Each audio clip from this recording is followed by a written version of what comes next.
Welcome back, folks, to the LightTed online video show. On today's show, we're doing our recap of LightFair International 2019. But before we go there, we got to tell you this episode of the show is brought to you by Keystone Technologies. Go to KEYSTONETECH.com, baby. KeystoneTech.com. Light made easy, the retrofit kings, Greg. That's right. And tying it right into the subject here of LightFair, Keystone named themselves. They used to be Keystone Lighting or Keystone Ballast or whatever they are. Now they're Keystone Technology. And I think that's what I'm seeing with a lot of lighting and walking around LightFair. They are lighting companies, but are they any longer? What are they? Who are we seeing out at LightFair, Mike? What did you see when you walked around there? You know what I saw? I saw a lot of uncertainty. I saw a lot of, people that were, what the hell is going on with this business? What happened to selling light bulbs? I think there's new companies. There's some companies that were really excited about what they were selling, and there were other ones that there was a little bit of a what's next here, and I think a lot of people don't know what direction we're going here. I'd like to see if it were possible, if they break up their books to see if the revenues are going like this on the lamp supply side, but the revenues on the other stuff are not going up right now. You know what I mean? That's kind of what that's what I feel it is in a way. It seems like the companies who've been around a long time didn't seem, I mean, sure, they have to act optimistic, but they didn't seem as optimistic as the new companies that we talked to. We recorded 8 or 9 different podcasts, talked to a variety of people at the show. Mm-hmm. And you see people that are new to lighting that don't really have a lighting background, and they're very excited about what the future is. And then there's the people that are in the lighting that are like, yeah, I'm excited. I don't know what we're excited about, but some stuff. I'm here. What's coming up? Well, it's funny because you see you're walking around the show and you look at the size of these booths and they cost a fortune, right? Like it's a fortune to have one of those enormous booths and bring people down to the show and all the people in hotels, and the hotels are jacked and everyone's having parties and going to dinners and all that sort of stuff. But you think about, the stalwart companies in this business, and I'm telling you, man, it's like IBM. You take IBM still sells mainframe computers. Like a vast portion of their revenue comes from those big mainframe computers that run the banking system, right? And like IBM never talks about that, right? They're talking about all this other stuff they do, but there's still this real big core business of selling, maintaining, and servicing these old, huge, enormous computers, right? And nobody talks about that at IBM. And I think a lot of other companies there's a lot of, we sell replacement lighting products. What now? Yeah. Yeah, that's what it seemed like a lot of. And as I mentioned, a lot of the new companies that were excited about it don't even really sell replacement lighting products. Yes, exactly. So where are we at? So yeah, LightFair, it's always a good time, always good to see everybody.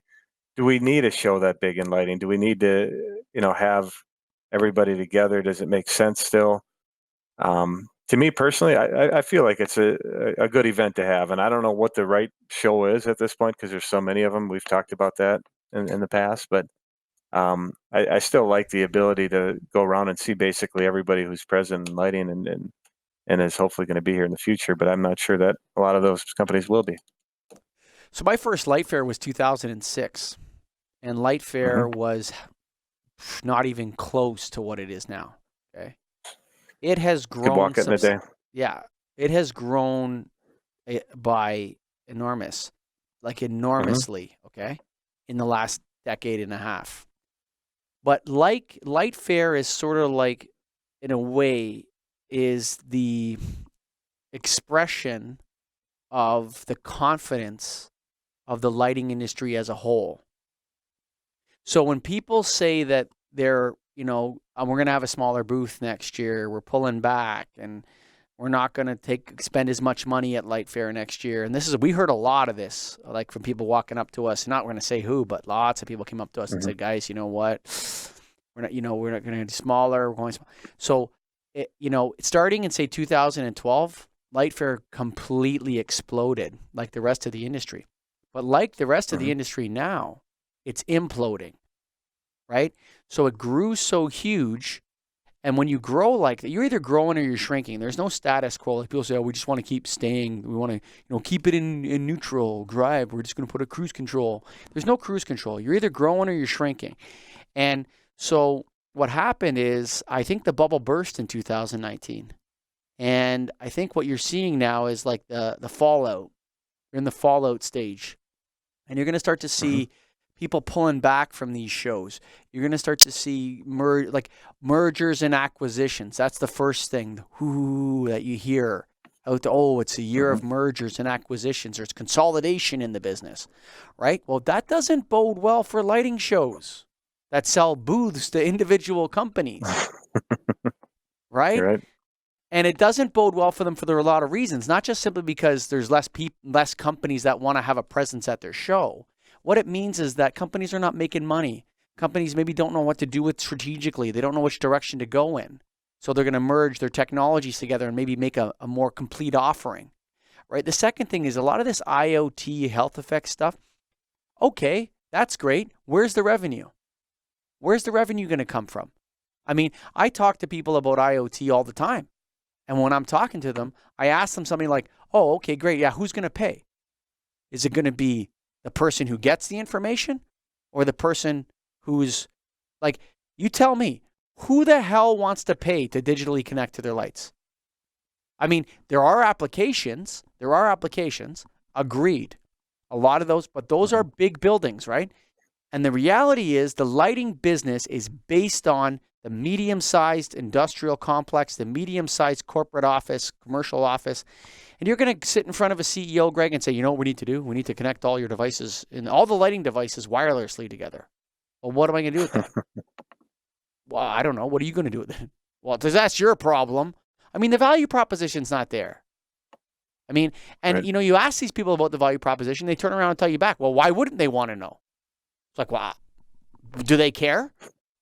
I mean, the point is that if you can't tell somebody how much energy a device is using, which is probably the most important thing, I haven't yet to see any of this IoT stuff say, "Yeah, the best thing about our IoT device is that we can isolate how much energy each device in the building is using."